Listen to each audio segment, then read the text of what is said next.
नमस्कार। समाजशास्त्र विषय की श्रृंखला में आपका स्वागत है। पिछले अध्याय में हमने जाना था कि सामाजिक अनुसंधान की प्रक्रिया के कौन कौन से चरण हैं, जिनमें से हमने विषय का चुनाव अर्थात समस्या का चयन किस आधार पे हमें करना है और क्या क्या सावधानियां रखनी हैं, इसके बारे में हमने पिछले अध्याय में जाना था।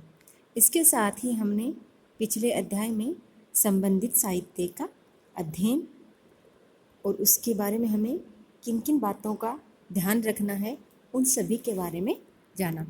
आज अब हम जानेंगे इसका तीसरा चरण है इकाइयों का निर्धारण, क्योंकि सामाजिक शोध का एक प्रमुख चरण शोध से संबंधित इकाइयों का निर्धारण करना है और उन इकाइयों को स्पष्ट रूप से परिभाषित करना है। इकाइयों का निर्धारण करते समय इस बात का विशेष रूप से ध्यान रखा जाना चाहिए कि इकाइयां अध्ययन के उद्देश्य से पूर्ण रूप से संबंधित हो और साथ ही पूर्ण समग्र का एक रूपता रखने वाली वे इकाइयां हो, जो अत्यंत सरल सूक्ष्म मालूम पड़े, जैसे निर्धन, कृषक, किसान, मालिक, बेकारी, मकान, शिक्षित, शहरी, ग्रामीण आदि सभी, जो कि अध्ययन की इकाइयां हैं। अध्ययन के लिए हमें इनमें से जिस किसी इकाई का उपयोग करेंगे उसको हम स्पष्ट रूप से परिभाषित करना आवश्यक है।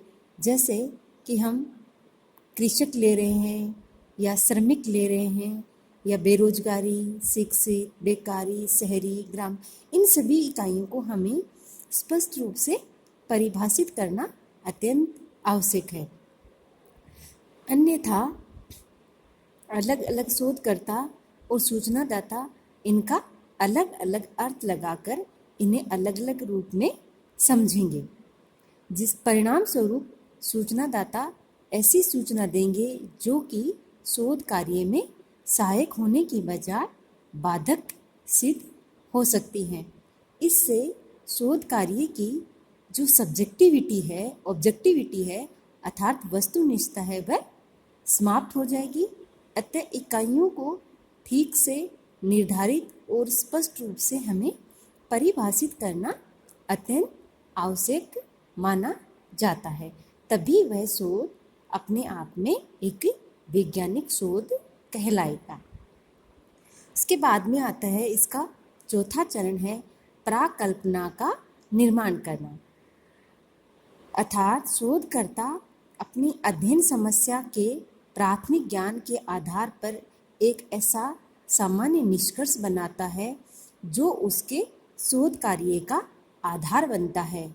परंतु यहाँ हमें ये नहीं भूलना चाहिए कि ये जो प्राकल्पना है ये एक आकस्मिक निष्कर्ष मात्र होता है। ये सही भी हो सकती है और गलत भी हो सकती है। प्राकल्पना एक सामयिक सामान्यीकरण है जिसकी प्रामाणिकता का परीक्षण करना अभी बाकी है। शोध के द्वारा इस प्राकल्पना की परीक्षा की जाती है और प्राकल्पना को अध्ययन समस्या के रूप में उभरे हुए प्रारंभिक विचार का वैज्ञानिक रूप माना जा सकता है। प्राकल्पना एक ऐसा सामान्य निष्कर्ष है जिसे सही नहीं मान लिया जाता है। वास्तविक तथ्यों के आधार पर उसका पुष्टिकरण किया जाता है, अर्थात ये पता लगाया जाता है कि वह सत्य है या असत्य है।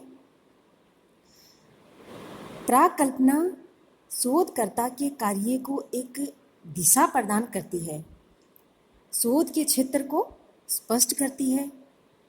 इसकी सहायता से शोधकर्ता एक अंधकार में इधर उधर भटकने से बच जाता है।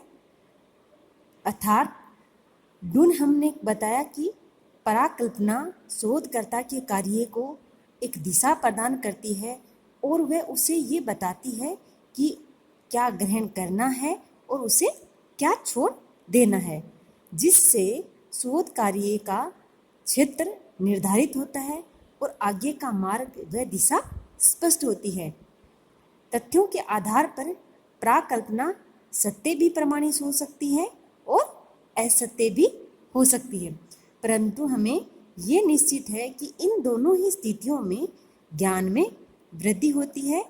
प्राकल्पना शोधकर्ता के कार्य को सरल बना देती है, दिशाहीन अध्ययन पर अंकुश लगाती है और ऐसे तथ्यों को एकत्रित करने पर रोक लगाती है जो कि शोध कार्य की दृष्टि से आवश्यक नहीं माने जाते हैं।